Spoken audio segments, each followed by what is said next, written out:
Bok! Bok, gumising ka! Oh, Bok! Gumising ka! Tulong! Tulungan niyo kami! Tulong! Anong nakakatawa sa sitwasyon natin ngayon? kasi Bok, akala ko sablay ka na eh. Tama pala yung hinala mo.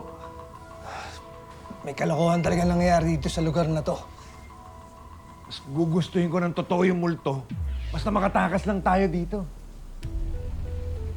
Tulong! Tulungan niyo kami! Tulong! Bok! Uy, nagpapagod ka lang. Hindi mo napansin, tinan mo, tinali nila tayo, pero hindi nila tayo nilagyan ng busal. Ibig sabihin, kahit na ano pang sigaw mo dyan, walang makakarinig sa'yo. Kung makakatakas man tayo dito, walang ibang aasahan kundi mga sarili natin. Tama. Galing mo ah.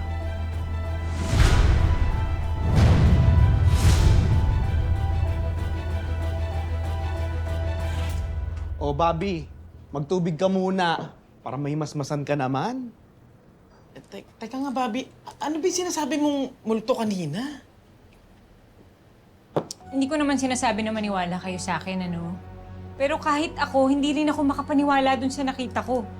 Eh, baka naman namamalikmata ka lang. Pwede rin. Pero kahit ano pa yan, gusto ko na talagang umalis dito. Gusto ko na umuwi sa atin. Baka mamaya, minumulto ka lang ng sarili mong multo. Ano ibig mong sabihin, Mar? Ako, opinion ko lang naman to.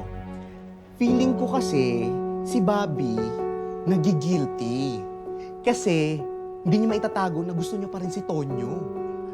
At kahit papuntahin niya dito si Jared, hindi niya maitatago na in love pa rin siya kay Tonyo. At eto pa, dito pa natutulog sa bahay ng girlfriend ni Tonyo. Ay, bakla. May pagkawiti ka. Matalino ka ngayon. Alam mo yan. Oh, ano meron?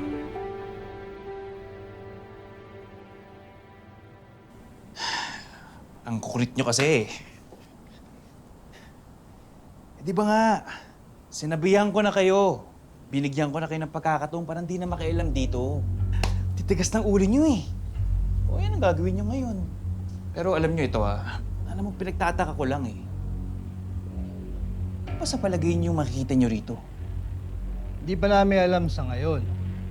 Pero pagdating ng backup namin mamaya, dun magkakaalaman. Tumawag ka ng backup?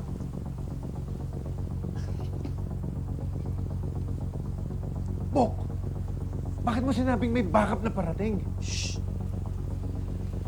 Dahil sa tingin ko, mas magkakamali sila kapag ka natataranta sila. Eh, paano kung mali yung tingin mo? Paano kung nataranta sila at patayin na nila tayo? Ha? Eh di sorry. At least pag namatay tayo, may bandera tayo. Isang karangalan ng makatrabaho ka, Dison.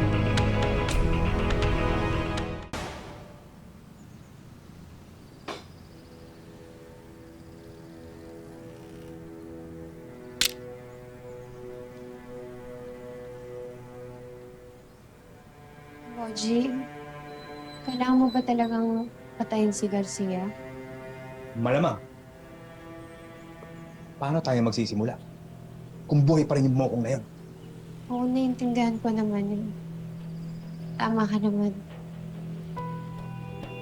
Eh, hindi mo pa ba ako pakakawalan? Ito naman gagawin yun. Para mayakap kita, nahawakan kita, bakit ayaw mo ba yun?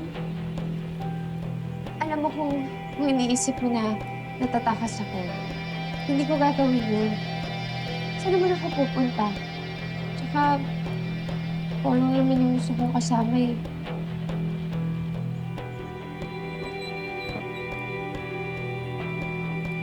Lena.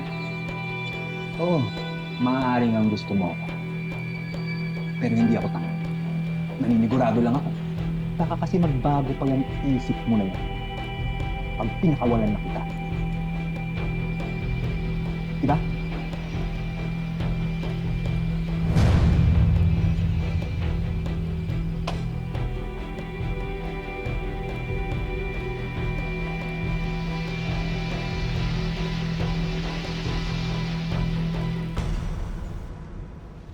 Teka lang, sir.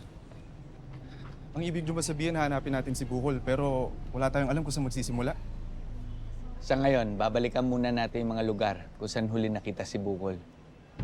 Pagkatapos nun, yun yung hindi ko pa alam. Sana may makuha kahit anong impormasyon si Vince dito. Sana nga. Noble, ayoko na sana mang-istorbo ng ibang tao, pero sa tingin mo ba makakatulong sa paghahanap kay Bukol si Mira? Meron yan, sir. Ayos. Tara. Tara, sir. Boss, patayin na natin yung dalawa. Oo nga. Baka dumating yung backup nila. Si boss. Boss. Problema tayo. Sige, sige. Balikan kita.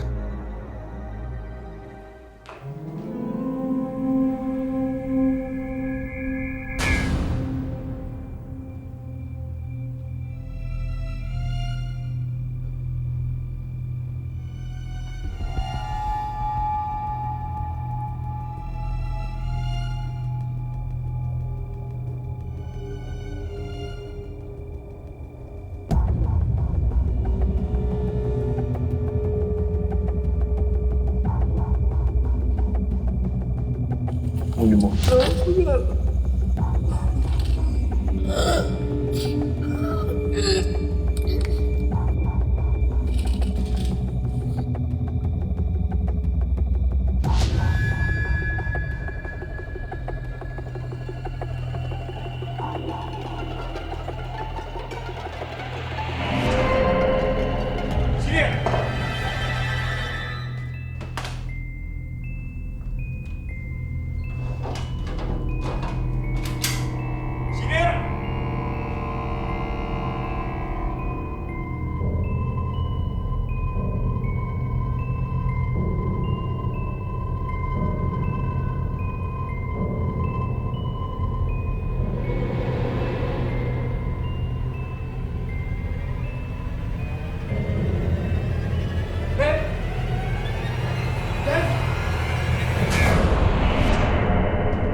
Boss, may problema tayo.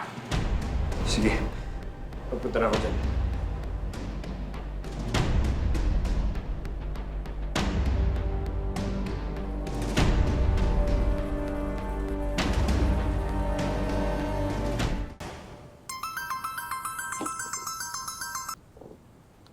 Hello, Jake. Hello, Mira?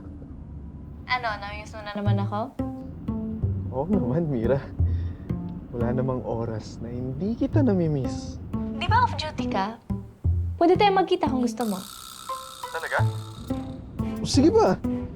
Di pa ako makain eh. Gusto mong kumain sa labas? Ay, oo nga pala. Mamaya na natin pag-usapan to, Mira. Hingi sana kami ni Sir Eric ng pabor sa'yo. Ah, sure. Tungkol saan ba to? May pinaghahanap kaming kriminal. Kaso, wala kaming lead kung saan pwede magsimula eh. Kriminal? O sige, tulungan ko kayo. Basta ibigay mo lang sa akin mga detalye, ah. Sir, O sige. Okay, bye.